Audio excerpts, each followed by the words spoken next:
차고나는 의사 유영현의 오디오 칼럼 원 플러스 원 이야기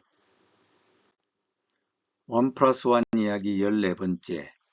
영국은 왜 그렇게 홍차에 열광할까? 영국인들은 하루에 여러 잔의 홍차를 마신다. 마시는 시점에 따라 이를 다음 7가지로 분류한다. 아침에 일어나자 마시는 early morning tea, 아침 식사와 함께 마시는 breakfast tea, 오전 11시경에 마시는 가벼운 차 elevenses, 오후 서너 시경의 애프터눈 티, 스콘과 클로티드 크림, 잼과 함께 오후에 마시는 크림티, 저녁 식사를 대신할 따뜻한 음식과 함께 마시는 하이티, 잠자기 전에 마시는 차 베드타임 티. 이름만 들어도 차가 영국인의 일상에 밀착하였음을 알 수 있다. 영국은 유럽 다른 나라에 비하여 수십 년 늦게 차를 접하였다. 그러나 늦게 배운 도둑이 날 새는 줄 모른다더니 영국은 다른 나라보다 압도적으로 차를 탐닉하게 된다. 영국인이 처음 만난 차는 녹차 혹은 청차였고 이후 홍차였다. 홍차는 영국 사회 전반에 걸쳐 깊숙이 뿌리내렸고 영국의 국가 정체성과 생활 방식에 큰 영향을 미쳤다. 다양한 사회적, 경제적, 정치적, 문화적 요인이 복합적으로 작용한 결과다. 영국 내 홍차의 유행은 아시아 무역과 항행을 놓고 다투던 네덜란드와의 경쟁의 승리와 관계가 있다. 처음 네덜란드를 통해 차를 수입한 영국은 1689년 중국과의 직접 무역에 나섰다. 네덜란드는 1610년 이후 유럽 각국에 차를 공급하면서 차 무역을 지배하였다. 하지만 그들은 차 수요와 차 무역의 잠재력을 제대로 읽지 못하였다. 네덜란드 동인도 회사의 거점인 자바 섬으로 수출된 중국차로 만족하다가 영국이 중국과 직거래에 나서면서 당황한다. 영국은 1715년에는 광동의 광저우에 상관을 설치한다. 이로써 네덜란드를 따돌리고 우위에 서게 된다. 네덜란드는 광저우에 뒤늦게 접근하였지만 이미 이곳을 차지한 영국을 제쳐내지 못하였다. 18세기 중반에는 청나라가 외국과의 무역을 광동으로 제한하였고 영국은 중국 무역을 사실상 독점하면서 황금기를 열었다. 홍차는 영국인에게 승리의 기쁨이고 자부심이 되었다. 차 무역은 대영제국 식민지 건설과도 밀접히 관련되었다. 영국은 특히 차를 거래하는 데 필요한 식민지와 무역로를 확보하면서 중국과의 차 거래에서 주도권을 유지할 수 있었다.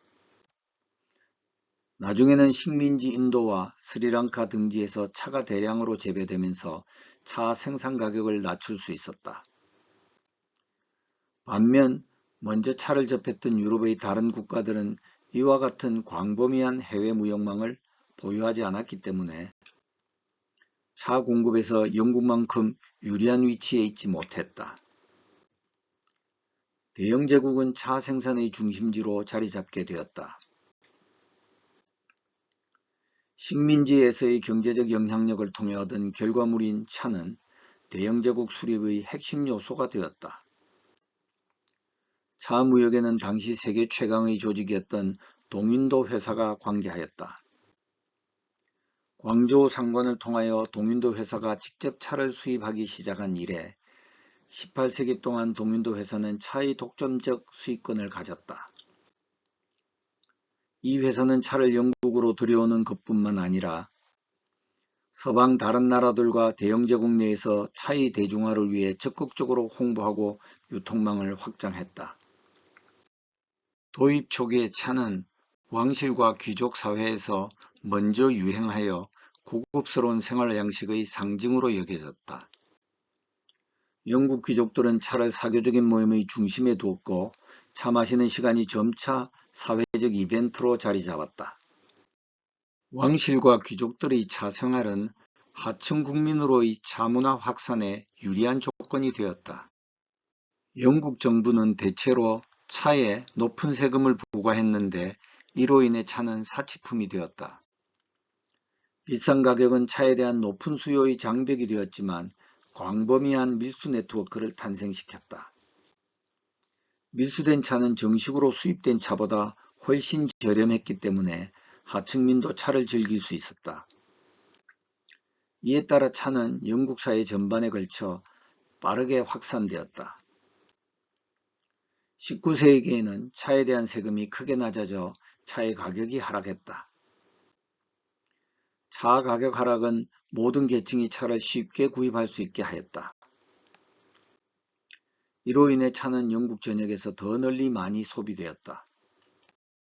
세금은 높으면 높은 대로, 낮으면 낮은 대로 영국인의 일상에서 차가 퍼지는 데 도움이 되었다. 영국은 자랑스러운 산업혁명의 나라이다. 산업혁명은 영국에서 차의 소비를 급격히 증가시키는 데 중요한 역할을 했다.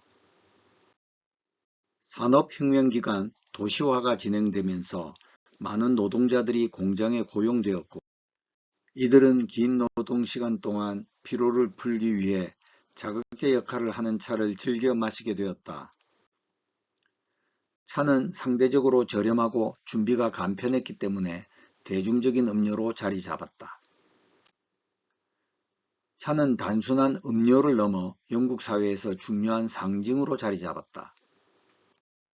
차시간, 티타임이라는 개념은 영국의 일상생활이 차 중심으로 흘러가는 중요한 역할을 하였다. 차는 사람의 하루 일정의 중심이 되었다. 차는 사람들 간의 유대감을 강화하는 데 기여했다. 차를 마시는 시간은 가족과의 소통, 친구와의 만남 등 다양한 사회적 활동의 중심이 되었다. 차는 영국 문화에서 중요한 위치를 차지하게 되었다. 애프터눈 티타임은 특별하였다.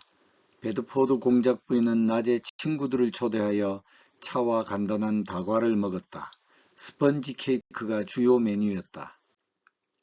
낮 시간대의 허기를 메워주는 이 차 모임은 영국 전체로 퍼져나가 고유한 문화가 되었다. 이후 영국의 식민지, 캐나다, 호주, 뉴질랜드, 남아프리카 등으로 번져나갔다. 요즘은 한국에서도 호텔이나 전문 카페에서 애프터눈 티를 제공한다. 차는 유럽 전래 초기부터 건강에 좋은 음료로 인식되었다. 전래 초기 유럽에서는 차를 약으로 보는 경향도 있었다. 특히 소화기에 좋다는 인식이 강했다. 수질이 나쁜 영국에서는 이 점이 특히 부각되었다. 차를 마시는 습관은 공중보건에도 긍정적인 영향을 미쳤다. 직접적인 증거가 많지는 않으나 여러 학자들은 홍차 소비가 공중보건에 긍정적인 영향을 미쳤을 가능성을 추적하였다. 19세기 중반의 한 학자는 차가 끓인 물로 만들어지므로 오염된 물을 통해 전파되는 이질과 콜레라를 예방하는 데 중요한 역할을 하였다고 해석하고 이러한 전염병의 감소가 홍차 소비의 증가에 의한다고 주장하였다. 21세기 들어서서 간행된 책들에서도 홍차 소비의 증가가 공중보건 개선과 관련이 있다는 가능성이 제기되었다.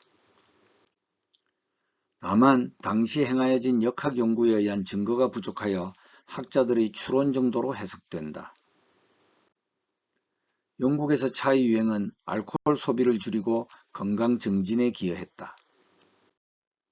홍차에 의한 알코올 소비 감소는 공중보건 개선보다는 명확한 근거를 가진다.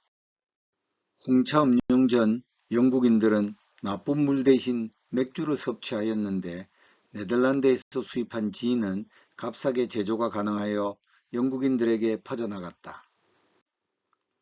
당시 영국은 아침상에 술이 올랐고 모든 국민이 일상적으로 취해 살았다.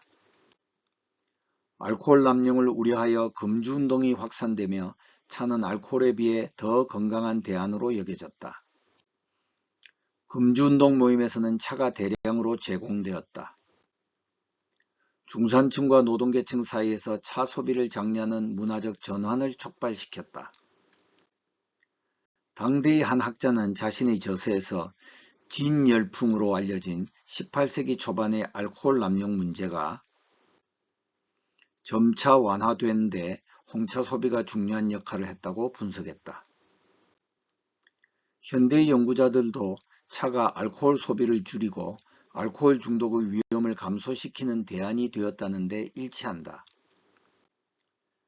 차 소비 증가가 알코올 소비를 완전히 대체하지는 못하였지만 사회적 건강을 개선하는 데 일부 기여하였음은 분명하다. 영국 사람들은 왜 그렇게 홍차에 열광합니까? 아편전쟁까지 벌였잖아요. 자주 받는 질문이다. 적절한 답이 많겠지만 나의 답은 항상 다음과 같다. 영국에서 차의 유행은 단순히 음료의 소비를 넘어 영국인의 정체성에 깊이 뿌리내린 문화적 현상입니다.